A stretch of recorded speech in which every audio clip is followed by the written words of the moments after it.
Bom, mitos, então, fábula, logos, tratado, né? Então, mitologia. Os mitos são as encenações da vida, os dramas da vida.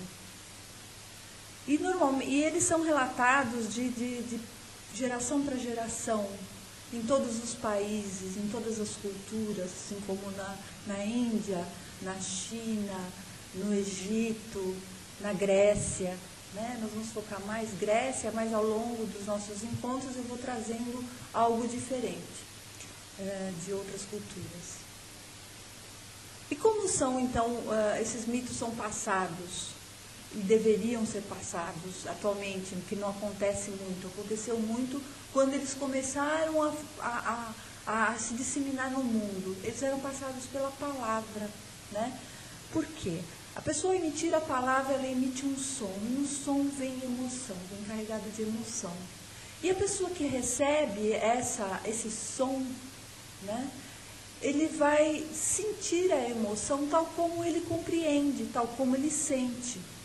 E dentro da sua psique, dentro da sua atividade psíquica, ele vai fazer as suas considerações, até de ordem inconsciente.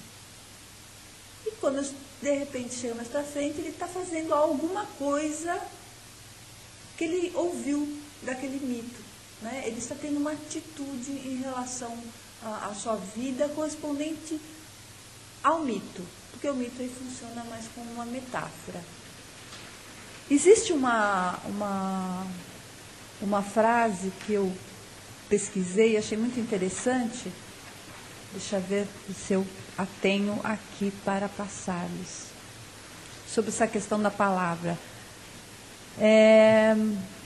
Foi escrito assim, por um senhor chamado Elbin dos Santos. A palavra é interação dinâmica no nível individual, porque expressa e exterioriza um processo de síntese no qual intervêm todos os elementos que constituem o indivíduo. Não é aquilo, eu expresso, eu emito um som, eu ponho uma emoção nisso, eu estou colocando a minha percepção, a maneira como eu sinto, a maneira como eu vejo. O som implica sempre uma presença que se expressa, se faz conhecer e procura atingir o interlocutor. Então, quando eu faço isso, eu quero que ele entenda. A pessoa que está me ouvindo, eu quero que entenda, que sinta a mesma coisa que eu estou sentindo. A individualização não é completa, até que o novo ser não seja capaz de emitir seu primeiro som. Então, enquanto essa pessoa não assimila, essa interação ainda não foi feita, ele ainda não recebeu. Né? Se você conta uma história, um mito, algo para alguma pessoa, e se ela recebeu isso, ela com certeza vai pensar e pode até contar para outra pessoa da maneira como ela entendeu. Né? E assim os mitos vêm sendo transmitidos de geração para geração. No povo africano, por exemplo, nada é escrito. Até os dias de hoje, nada é escrito para passar o mito. É falado. Então, eles vão falando até que a pessoa entenda, receba isso. Né?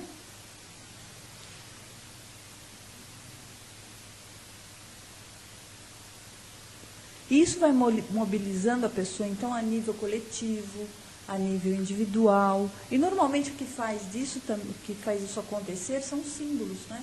Os símbolos, se um símbolo é igual para mim, aparece um símbolo para mim, aparece um símbolo para você, e faz sentido, ele nos pega, nós conseguimos trocar e interagir, porque estamos no mesmo processo de evolução, estamos procurando um significado para aquele símbolo.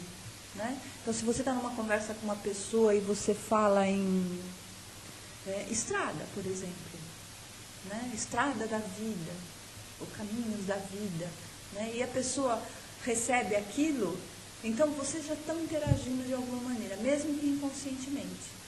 Né? É o que dá muito nos relacionamentos entre homem e mulher, quando os dois têm algo em comum. Chamamos de identificação, não é? Pois é.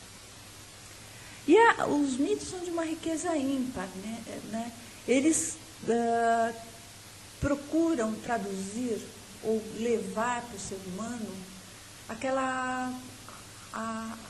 a busca da existência, né? Entender a existência, o que eu sou, o que eu posso fazer, né?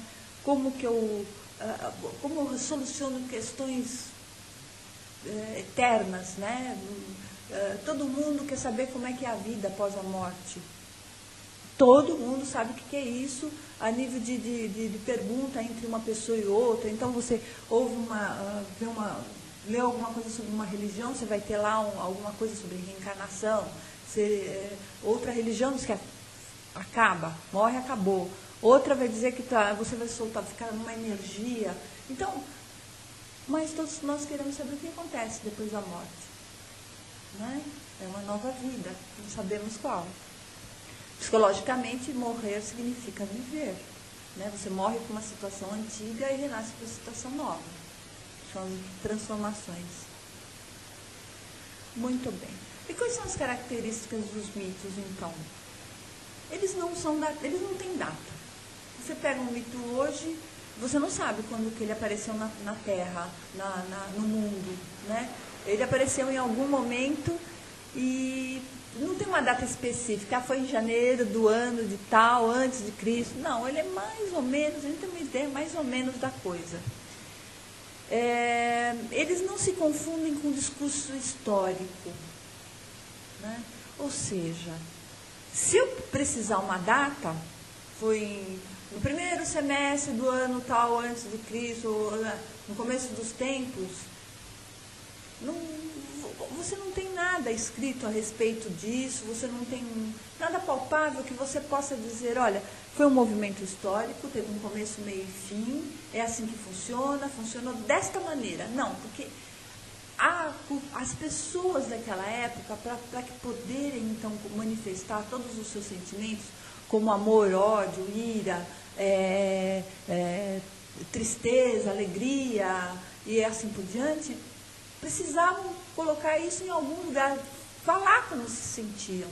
E criaram os mitos. Dentro de uma encenação de um teatro, colocaram o que significava o sofrimento, a tristeza, o amor, a benevolência e assim por diante.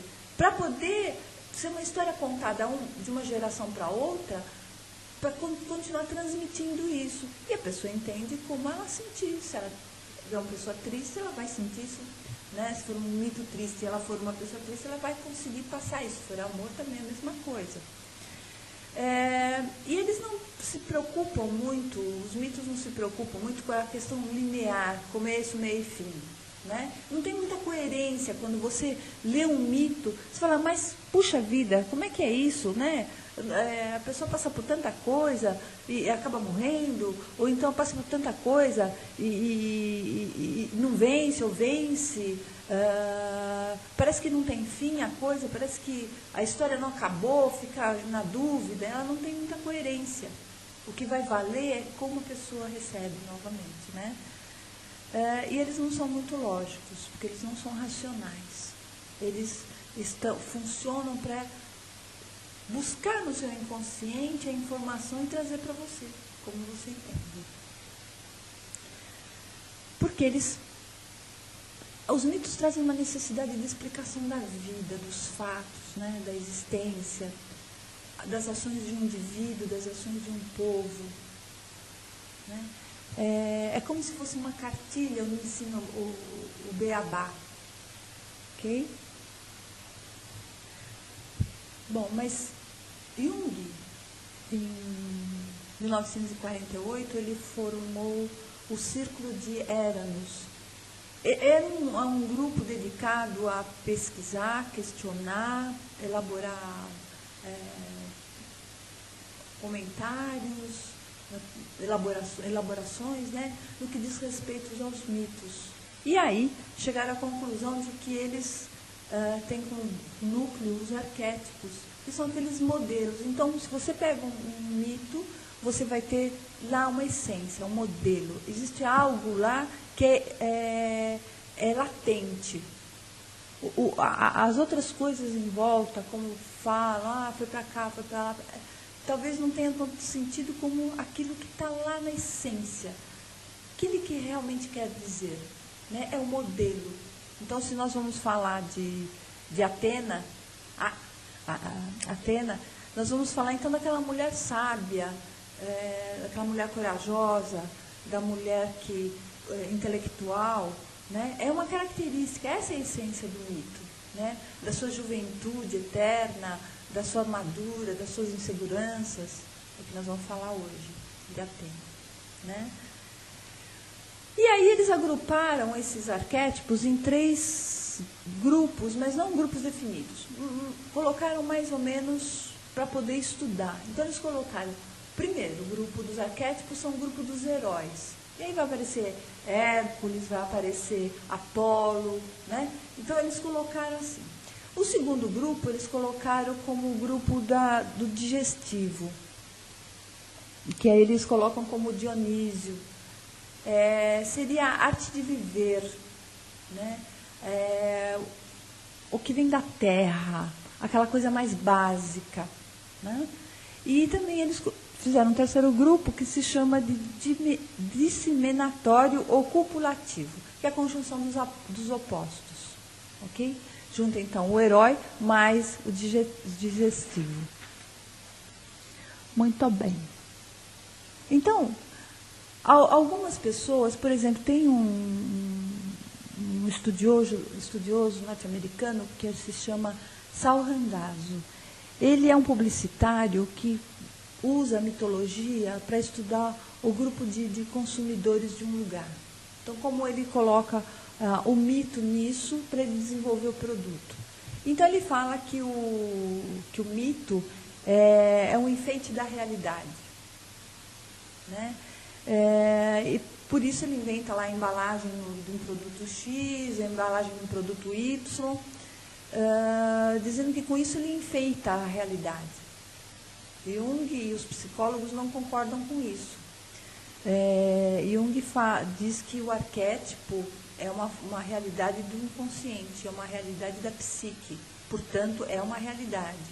E os psicólogos, eles falam que são formas imateriais dos fenômenos psíquicos que tendem a se moldar, o que não deixa de ser mais ou menos o que Jung coloca, né? Então, o que nós vamos falar hoje é começar, nos próximos então, encontros, é falar um pouco dos arquétipos, dos mitos femininos, tá? Então, hoje nós vamos começar com isso, e é importante saber que, assim, as mulheres e os homens, só que os homens, eles trazem isso interiormente, na forma do seu feminino, e a mulher é exterior, é o que ela passa, né? Então, as mulheres, elas têm uma deusa, é uma deusa que predomina, né? Podemos falar de Afrodite, que é aquela mulher que é sensual, que se apaixona, né? Que está preocupada consigo e também preocupada com... Ela leva em consideração as suas necessidades e as necessidades dos outros, é uma mulher híbrida, né? Podemos falar de pessoas que só se preocupam com a opinião dos outros e mulheres que se preocupam só consigo. Atenas se preocupa mais consigo, né? Ela é mais voltada para o seu desenvolvimento. Bom, então, o que acontece? Essas mulheres, elas têm, as mulheres que ainda não tiveram um trabalho psíquico, que não fazem uma terapia, um autoconhecimento, elas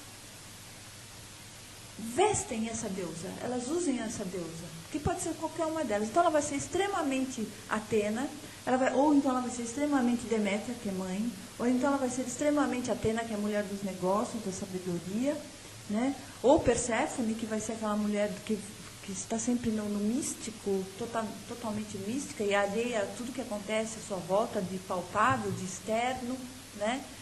Então, mas o que acontece? Quando essa mulher ela está se conhecendo e ela assimila as suas características femininas, ela vai como se pegasse um pouquinho de cada deusa e colocasse dentro dela.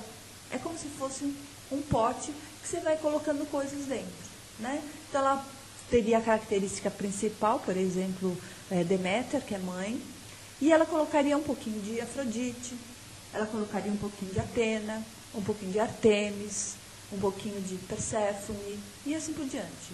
Normalmente são 6 ou 7 deusas as principais, que trazem umas características mais gerais para a mulher, né? Só que o que acontece? Então, a mulher pode se ver no mundo como uma mulher Atena, mas aos olhos dos outros, de repente, ela é uma Afrodite, né? E então ela não aceita muito isso, porque aí ela entra em confusão. Quem eu sou? Né? Eu sou uma mulher sedutora ou eu sou uma mulher de negócios? E aí ela pode, se ela for Atena, ela vai se irritar com essa questão de tê-la como uma mulher sedutora, né? Com sexualidade. Então, ela se irrita aí. Ela não entra num acordo com ela mesma. Muito bem. E como ela vai mostrando isso? Através desses símbolos, né? Que ela mesma passa no seu dia a dia, ela vai passando essa forma de ser, de alguma maneira, comprando produtos, ou fazendo uma decoração, ou falando numa mesa de negócios, e ela vai passando. Ok? Bom, a mulher, em primeiro lugar, nós vamos pensar quais são as motivações que levam uma mulher, então, que impulsionam uma mulher. É o trabalho, é o amor, o casamento e a família, né, nos dias de hoje. Então, esses 4 elementos é que fazem com que a mulher se movimente no mundo. Mas se ela tiver uma deusa muito forte, com características muito fortes nela, ela vai se direcionar só para uma coisa, só para o trabalho, ou só para o amor, ou só para a família, né? Ou então só para o casamento. Ela não vai conseguir distribuir a sua vida entre essas 4 linhas mais fortes.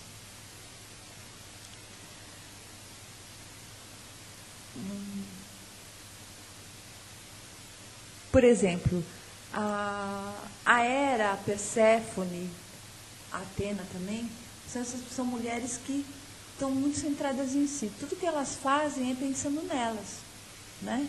A Hera, ela é uma mulher que vai, então, a característica principal dela é a aquisição de poder através do marido.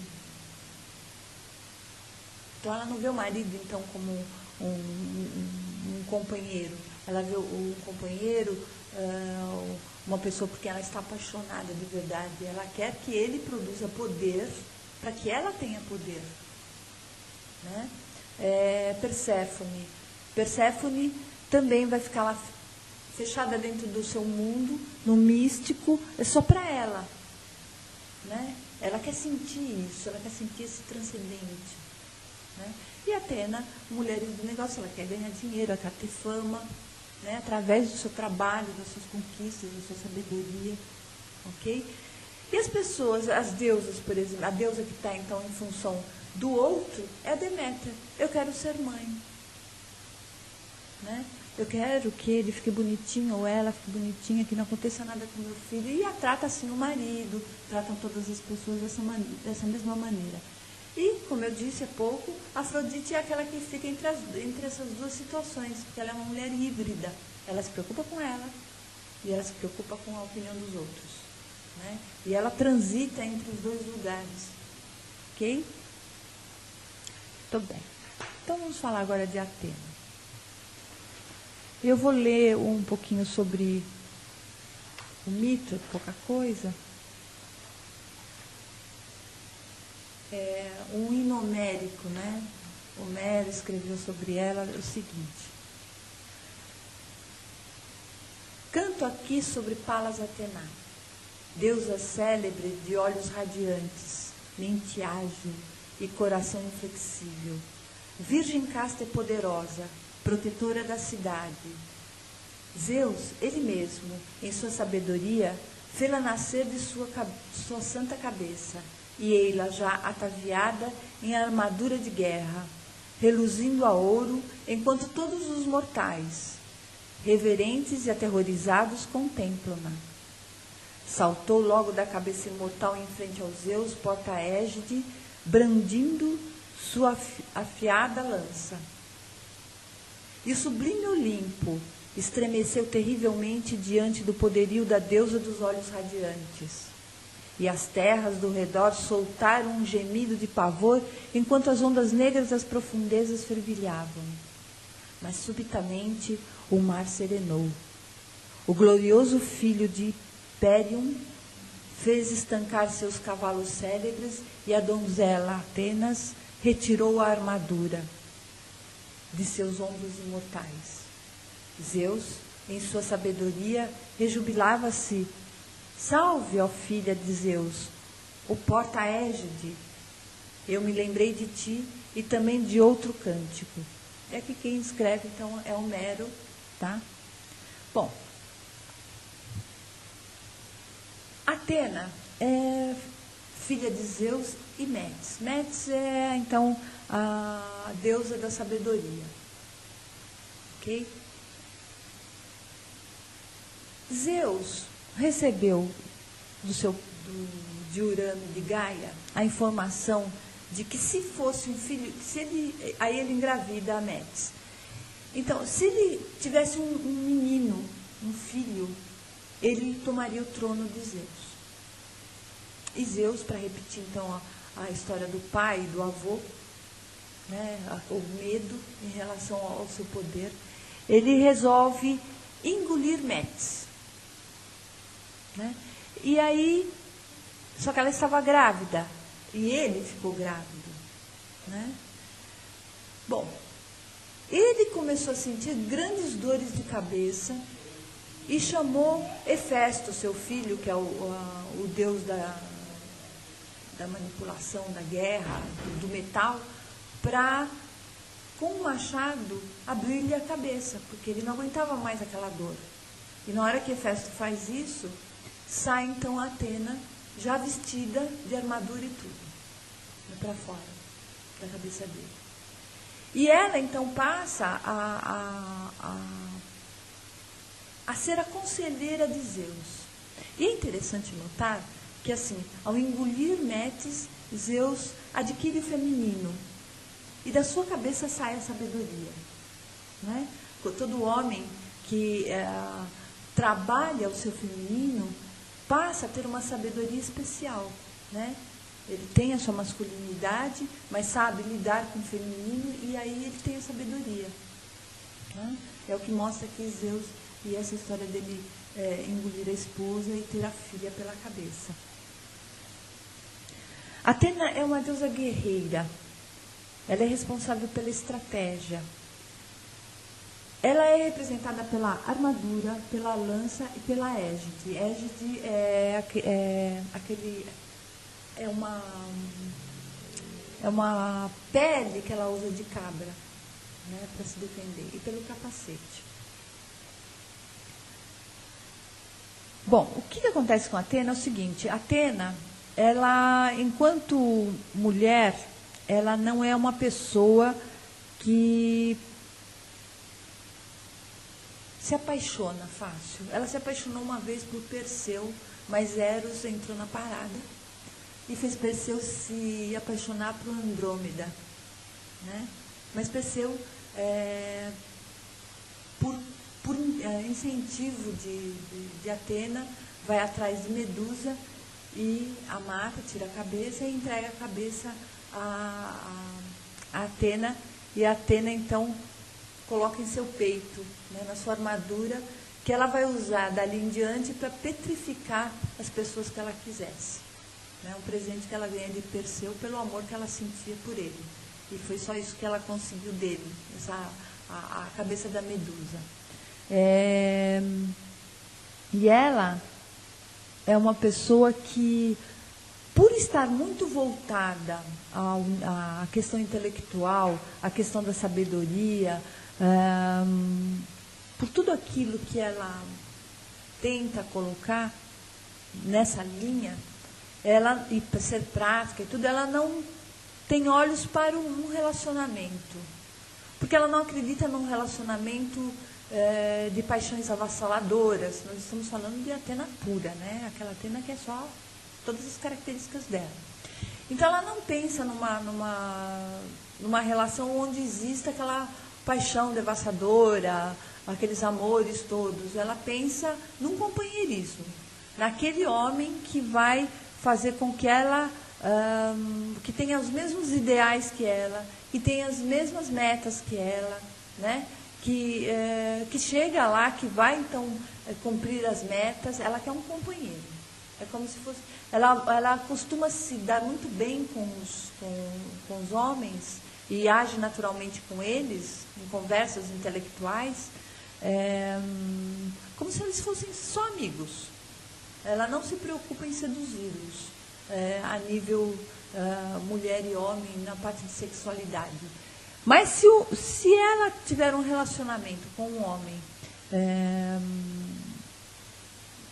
conseguir o respeito do homem pela sua intelectualidade, pela sua capacidade de entendimento, pelo seu dinamismo, pela sua praticidade, ela vai ter ele vai ter uma grande companheira, porque ela vai estar sempre incentivando. Mas para isso ele precisa ser um herói, uma pessoa também que queira, que tenha os mesmos ideais, praticidade e tudo mais, né? Que queira alcançar uma meta, ou um pai. Né? E por que o pai? O pai, na verdade, psicologicamente falando, é aquele que lhe imputa o espírito, é aquele que diz, esta é a meta. E o herói é aquele que vai até a meta, que é o caminho. Né? Então, se ela tiver pai e mãe suficientemente fortes e incentivadores, a mulher vai longe. A mulher ou o homem que tiver esse interior dele, esse feminino dele como Atena, aí dispara. Né? Se for fraco, vai ser uma mulher ou um homem com muitos ressentimentos, com muitas raivas, né? Vai ser uma pessoa muito triste, uma pessoa que sempre está reclamando porque as coisas não acontecem, mas isso devido à sua condição de pai e de mãe. Ok? É uma mulher que não se preocupa muito com a sua aparência, com o seu corpo, né? Já que ela não quer seduzir, ela quer que a compreendam pelo intelecto, não pela aparência externa, não pelo físico. Então, ela não vai se preocupar muito com isso. A Atena, ela se contrapõe com Artemis. Artemis é a mulher do campo. Elas têm as mesmas características, elas são pessoas que usam armadura, caçam, têm uma vida mais solitária, mas elas se divergem, porque uma é mais cidade cosmopolita, que é Atena, mais voltada, então, para o comércio, para tudo aquilo que envolve o sistema de troca, né? E a Artemis não, a Artemis está mais voltada para o campo. Numa certa fase da vida dessa mulher Atena, ela vai, lá pela meia-idade, ela pode sentir a necessidade de ir para o campo, porque aí vai entrar o oposto dela, que é a Artemis, funcionando, que é o que ela tem escondido. A mulher Atena, quando ela consegue romper com a mãe, né, ela começa então a se preocupar mais consigo, com o corpo e tal. E aí ela entra num outro desafio, que é para romper com o pai, né, psicologicamente falando. E ao romper com o pai, ela pode escrever um livro radical, ela pode mudar de cidade, ela pode chegar a um nível de uma gerência que ela queria, ela pode largar tudo e fazer uma coisa completamente diferente, onde ela se sinta realmente produtiva, onde ela perceba que ela fez alguma coisa e que lhe rendeu, vamos colocar assim, um certo orgulho, né? Uma satisfação. Para ela não conta muito dinheiro. O dinheiro é consequência daquilo que ela vai produzir. O importante para a mulher Atena, não sendo dinheiro, é mais o elogio por aquilo que ela fez. Aí ela se sente massa. Né?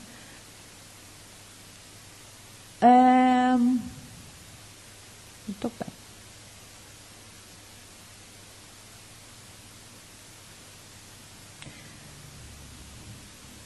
Só que nós todas, nós mulheres, temos então essa deusa principal, mas nós temos todas as outras. Nós não somos genuínas nessa questão. Ou seja, nós não temos somente um modelo aqui dentro. A gente tem outros modelos que estão lá no inconsciente esperando para aparecer. E quando isso acontece, quando uma energia dessas vem para fora, então, nós estamos falando de Atena agora, vamos dizer que essa mulher Atena, de repente, veio uma Afrodite na vida dela, dessa energia de Afrodite. E essa mulher vai ficar loucamente apaixonada, ela vai perder totalmente as estribeiras.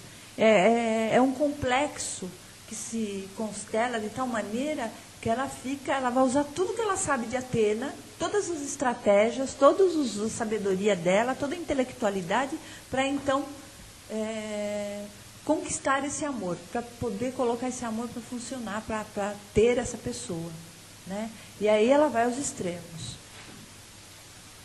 O que acontece, muito se fala então de feminino, então nós estamos falando de deusas agora, deusas femininas, mas o que não, às vezes as pessoas não entendem o que é feminino, o que é ser uma mulher feminina, ou então o que é ser o homem ter esse feminino, né? Ele não vai por aí mostrar tudo, mas em algumas situações é necessário que apareça um pouco desse feminino. Então, o que é ser feminino? Bom, feminino é aquela mulher que tem criatividade, né? Tem pensamento criativo, que tem inspiração para fazer as coisas, é aquela mulher que acalenta, que amamenta, que tem paixão, desejo, sexualidade, né?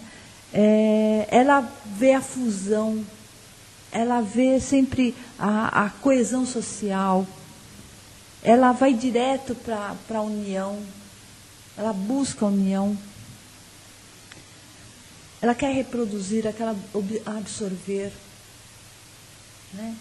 Então, essas são as características, assim, a grosso modo, de uma pessoa feminina, de uma mulher feminina, de uma mulher. Okay? E é as deusas é que vai dando isso tudo, cada uma do seu modo. Cada uma vai mostrando o que elas têm de especial aqui. Muito bem.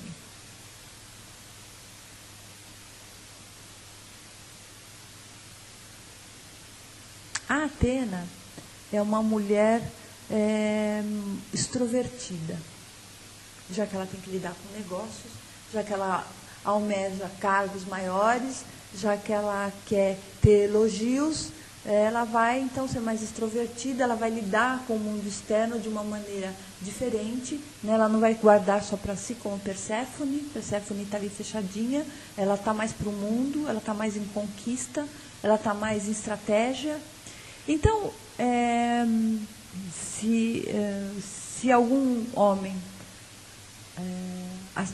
tentar seduzi-la, ela vai ficar bastante irritada, porque ela não entende o que é isso, ela não sabe, ela não enxerga isso, ela é capaz de colocar esse homem contra a parede, vamos dizer assim, né? Argumentando de maneira bastante intelectual tudo o que ele falar, ou tudo o que ele fizer, né? Não chega para lá nele, né?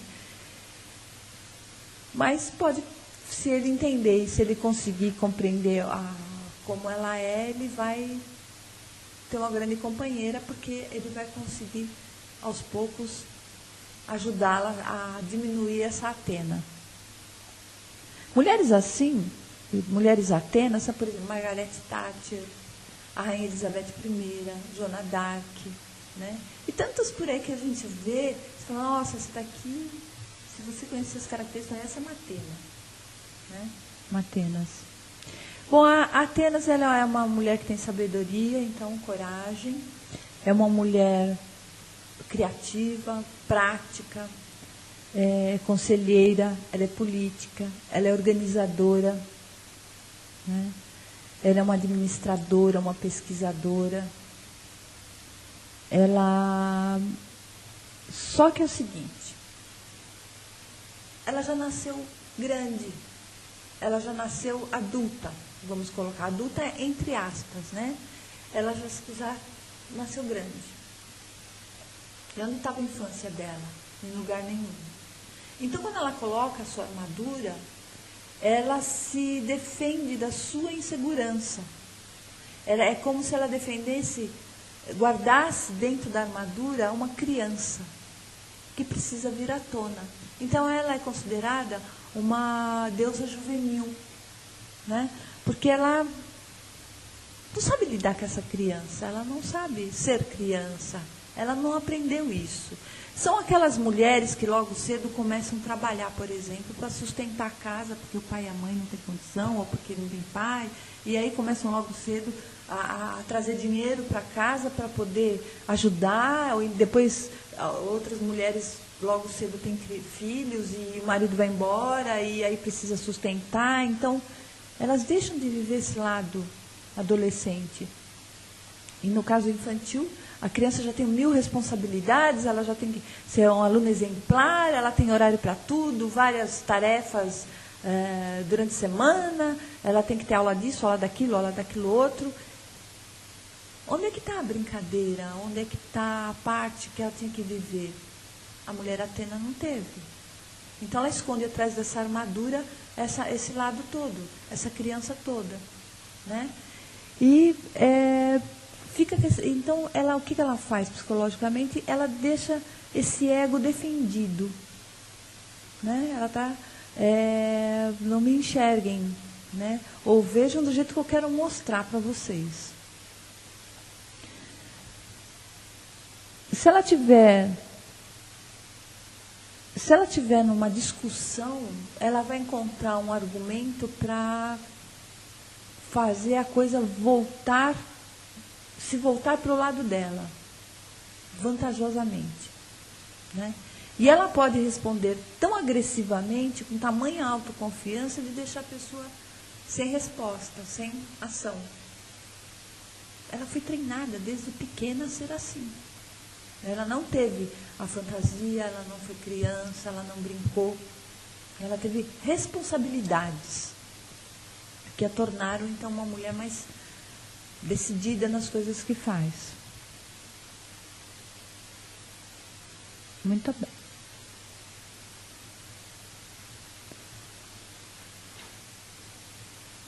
Deixa eu ver se eu tenho mais alguma coisa para falar dela. É imenso o que a gente pode falar, mas vamos ver se eu tenho mais alguma coisa.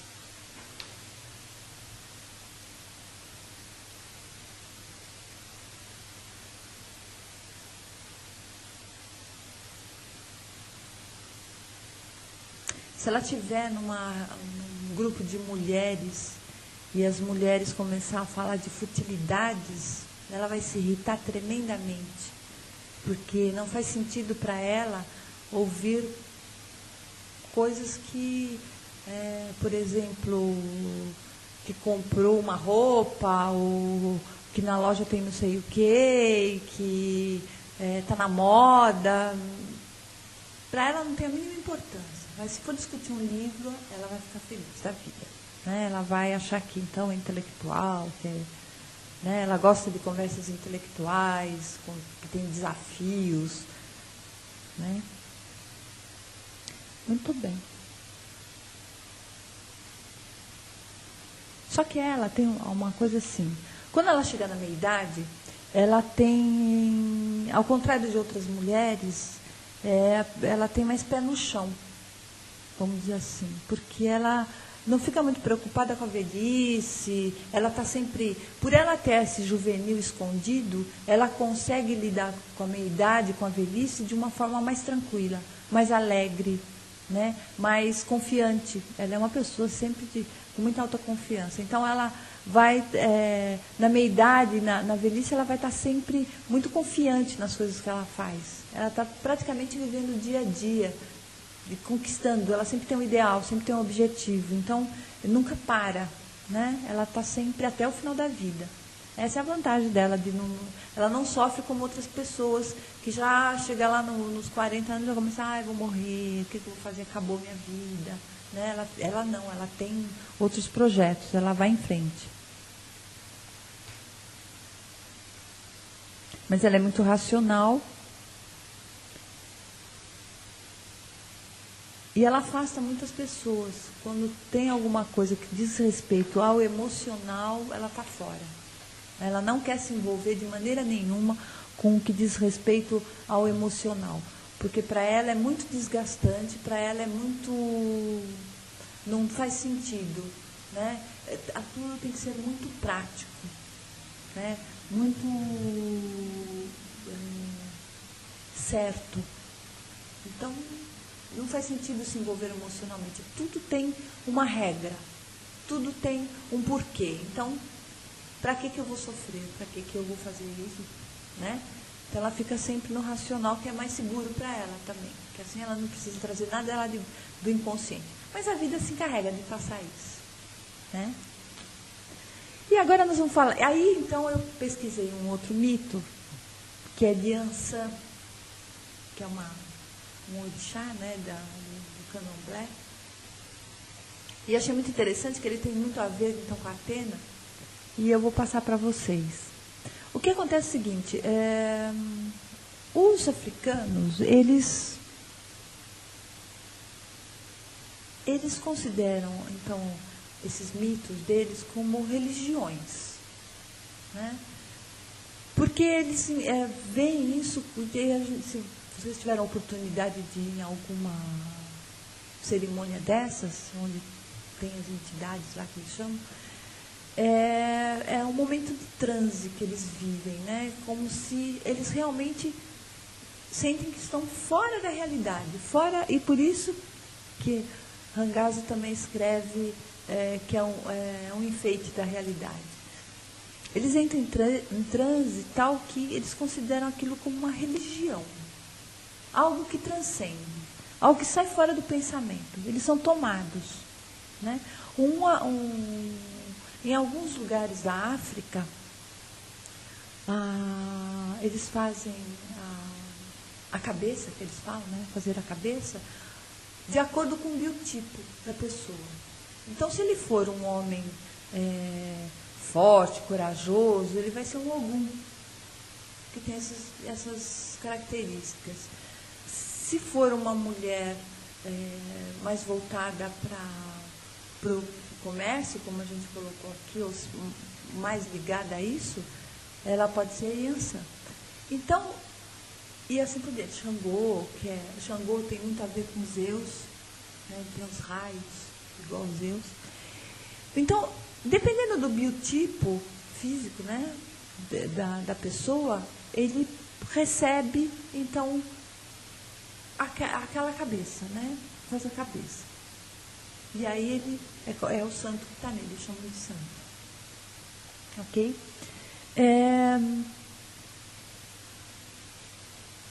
O que aconteceu é o seguinte, por causa da entrada do europeu, e sempre existe uma diferença entre o europeu, por ser branco, e os africanos por serem negros.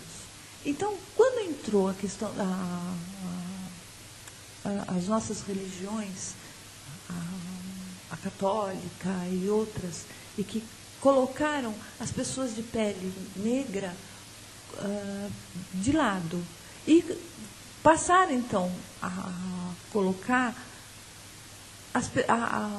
os santos, os deuses negros, como algo do demônio, como algo do ruim, que nem Exu, né? Então, eu já vi pessoas, quando falam Exu, elas se arrepiam todas, né? Ficam todas assim, nossa, credo, nem fala isso. Esquecendo que Exu é um orixá, um deus deles lá, que tem um lado bom e um lado ruim. Ele usa a cor vermelha e branca. Por quê? Porque ele tanto pode usar de uma estratégia tal que beneficie uma pessoa, desde que a pessoa pague o preço, como ele pode fazer algo que complica toda uma situação. Então, existem várias histórias a respeito disso, onde ele armou. Né? E ele usa sempre o número 3.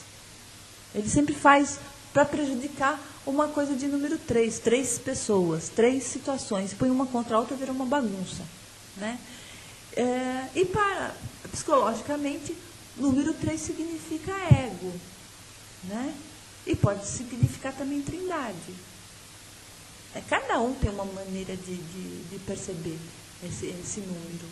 Né? Mas para a cultura africana, o número 3 é um número que assusta, porque é algo que vai trazer complicação, vai bagunçar lá a situação. Só que de uns anos para cá, as pessoas, por exemplo, na nossa história, na história do Brasil, as pessoas, os africanos, quando vieram para o Brasil como escravos e tudo mais, que eram proibidos pelos jesuítas de cultuarem os seus deuses, colocavam o nome cultuavam, por exemplo, um santo nosso com o nome do santo deles. Eles olhavam aquela imagem, mas estavam vendo, sentindo, rezando, orando, sei lá como é que é o negócio, para o Deus deles, para enganar os jesuítas. Né? E com o tempo, nós fomos entendendo, o Brasil foi sendo mais democrático nessa questão da religião. Hoje nós temos várias religiões e várias culturas aqui no nosso país, onde a pessoa tem livre acesso para cultuar aquilo que elas acreditam.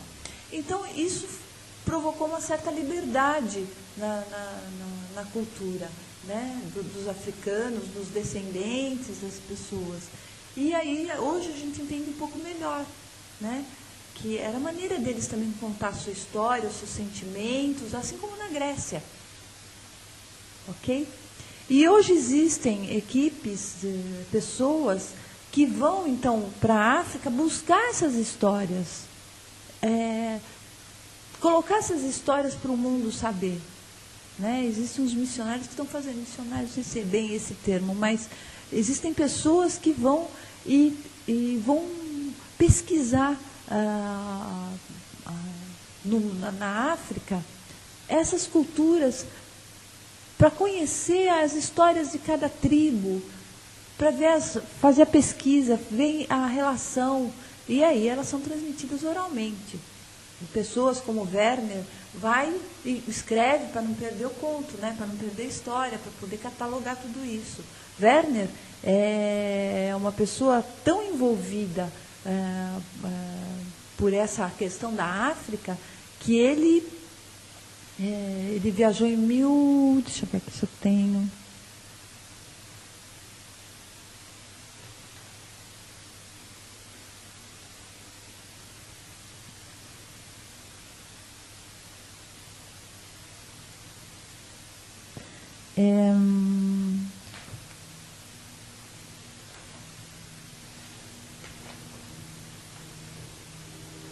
O Werner, ele é um homem, chama Pierre Verger, desculpa, gente, eu estou falando errado, Verger.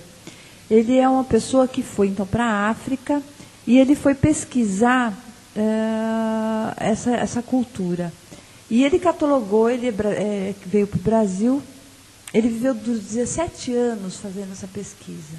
Fez várias viagens para lá, desde 1948, mais ou menos. E até ele foi batizado com o nome de Fatumbi, que quer dizer aquele que nasceu na graça de Ifá. Ifá é um oráculo iorubano.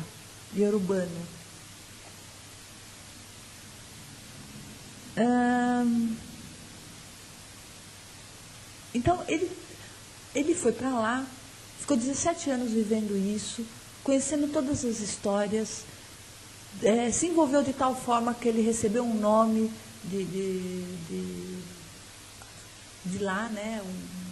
Foi batizado por lá. E ele trouxe isso para cá e já percebeu o quanto nós já estamos com essa cultura já enraizada aqui, né? O quanto a gente já tem esse laço, o quanto que a gente já adquiriu dessa cultura. existem traços muito interessantes, então, que eu peguei alguns dos deuses ou dos orixás, dos africanos, que é, por exemplo, o Xangô é um homem vigoroso, forte e elegante, né? Oxum possui uma feminilidade extrema e muita elegância. Yansan é uma pessoa, um orixá que tem uma força, uma energia, uma sensualidade enorme. Oxóssi é vivacidade e independência. Ogum é força, rapidez, né? É bom humor. Então, são características que ele percebeu que no próprio biotipo da pessoa ela apresenta. Então, a pessoa já tem um biotipo, apresenta essas características, recebe, então, faz a cabeça lá no santo deles. Ok? E para eles, é como se você, no momento que eles fazem, então, um ritual, né, onde eles entram nesse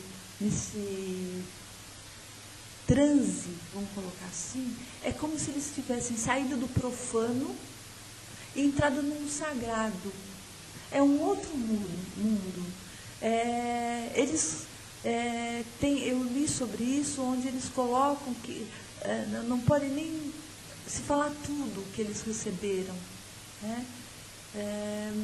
De informação, ou como foi que eles receberam a informação, porque não tem muita explicação, né? É transcendental, é fora, é em transe, né?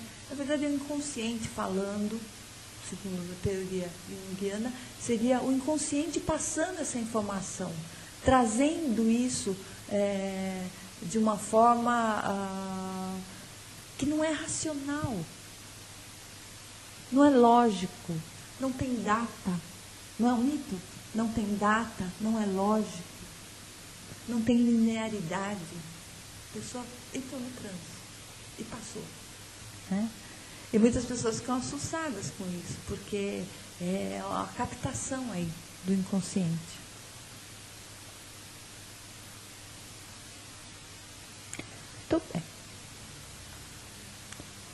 Então tem um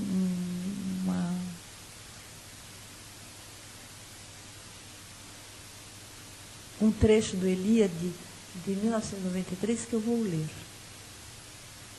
Muitos mitos e lendas descrevem as dificuldades encontradas por um semideus ou por um herói para penetrar num domínio interdito, que simboliza sempre um território transcendente, o céu ou o inferno. Algumas versões desses mitos dá provas como os trabalhos de Heracles, a expedição dos argonautas e outros tiveram mesmo uma brilhante carreira literária na antiguidade, não deixando de ser exploradas e refundidas pelos mitógrafos e pelos poetas. Muitos destes mitos constituem incontestavelmente o arquétipo dos ritos de iniciação. Então, muitos mitos, eles querem dizer que você está iniciando em algo, que você está dando um input em algo. Quando você pega esse mito, você assimila essa história, você recebe, essa história pode ser um mito de iniciação para alguma coisa nova, para que você, então, internalize, integre em você essa situação nova, esse novo ser que está aparecendo. Mas esses mitos da procura da região transcendente denunciam ainda uma coisa diferente dos rituais iniciáticos, e que é a modalidade paradoxal da superação dessa polaridade que é inseparável de qualquer mundo, de qualquer condição. Então, existe também... Então, esse que transcende, ele, na verdade, ele está fazendo o quê? Ele está mostrando os polos, mostrando os contrários, fazendo a integração disso, né? Ou então dando ênfase num para que você veja esse outro lado, para você se entender, para você de novo descobrir o que está se passando com você, ficar pensando sobre isso. A passagem pela porta estreita, pelo buraco da agulha, entre os rochedos que se tocam, mobiliza sempre um par de contrários. Tipo bem mal, noite e dia, alto e baixo. Nesse sentido, é legítimo dizer que os mitos da procura e das provas iniciáticas revelam, sob uma forma plástica e dramática, o próprio ato pelo qual o espírito transcende um cosmos condicionado, polar e fragmentário, para reencontrar a unidade fundamental anterior à criação. Essas são as questões existenciais, não é? Imagine você é um ser com todas as suas dúvidas, com todas as suas questões, e aí você procura uma resposta. E um belo dia, alguém vem e te conta uma história, te conta um mito, por exemplo. Ou você vai em algum lugar onde tem um ritual. Ele te pegará.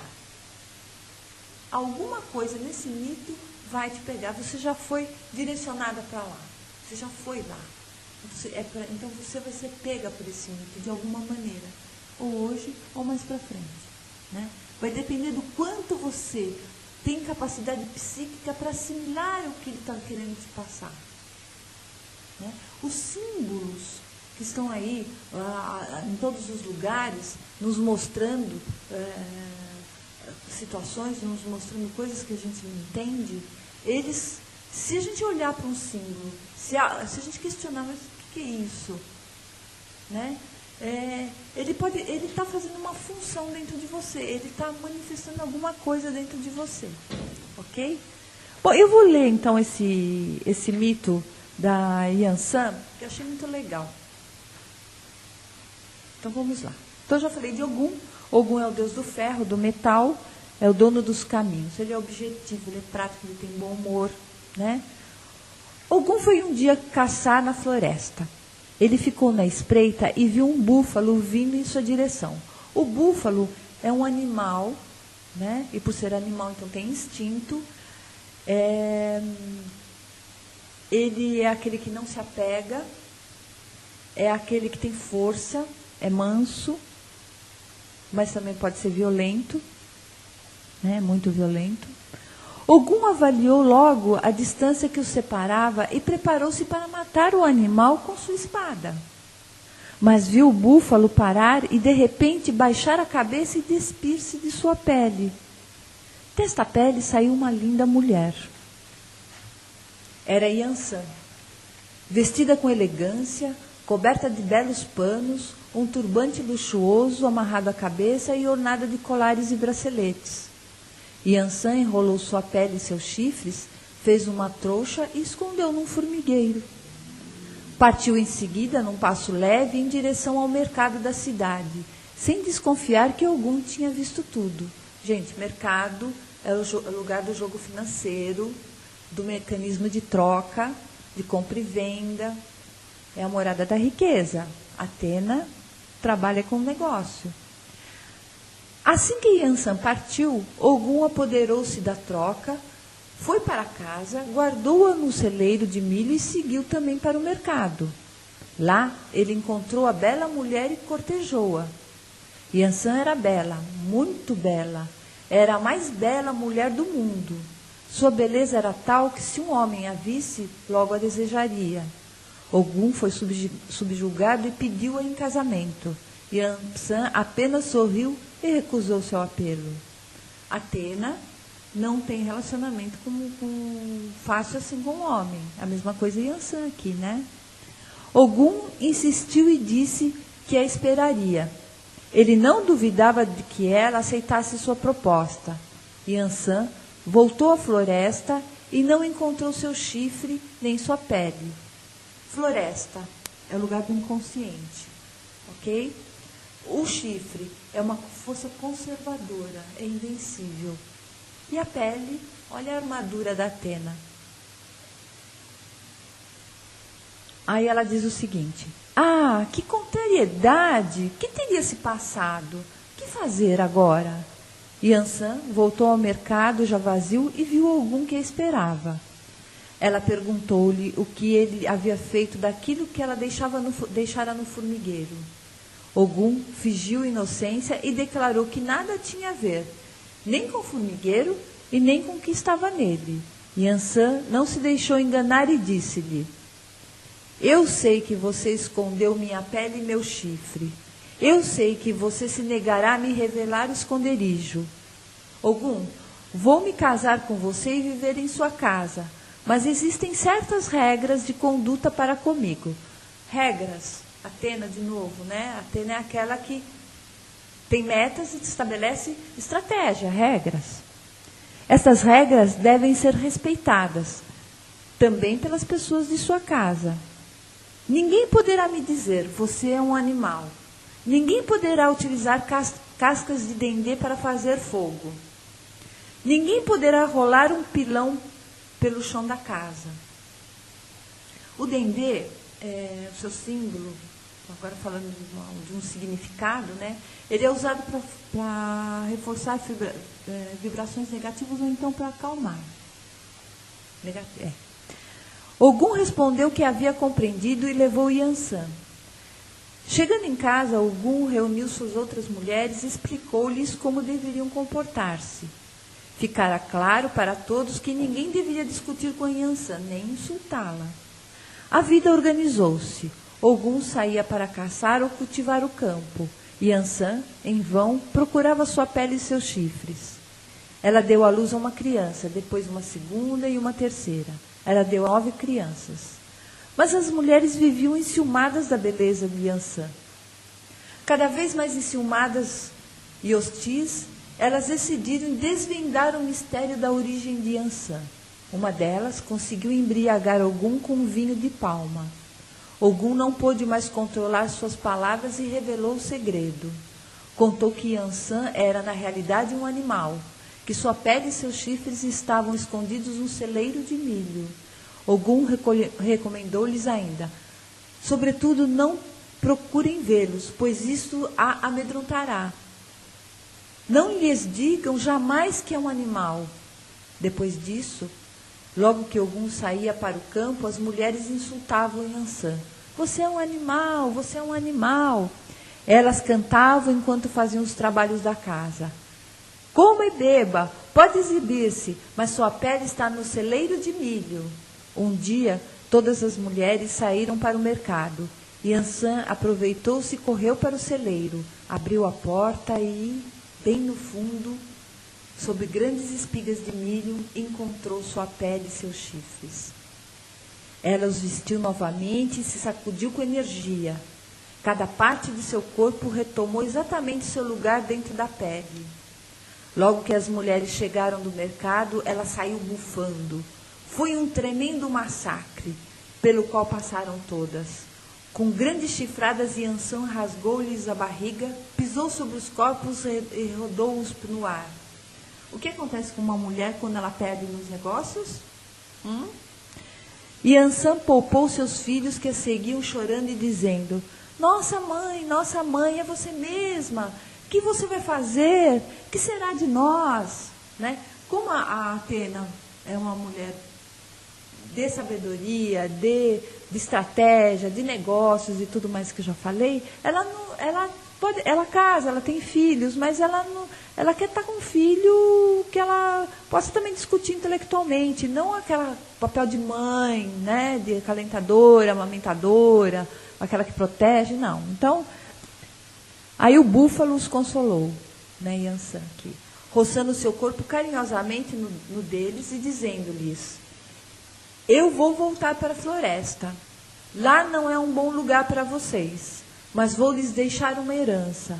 Retirou seus chifres, entregou-lhes e continuou: quando qualquer perigo lhes ameaçar, quando vocês precisarem dos meus conselhos, esfreguem esses chifres um no outro. Em qualquer lugar que vocês estiverem, em qualquer lugar que eu estiver, escutarei suas queixas e virei socorrê-los. Eis porque 2 chifres de búfalo estão sempre no altar de Yansan. Quer dizer, os chifres aí é a prova, então, dessa disposição dela, dessa energia toda, dessa confiança, né, que ela passa de herança para os filhos. Bom, gente, até o próximo.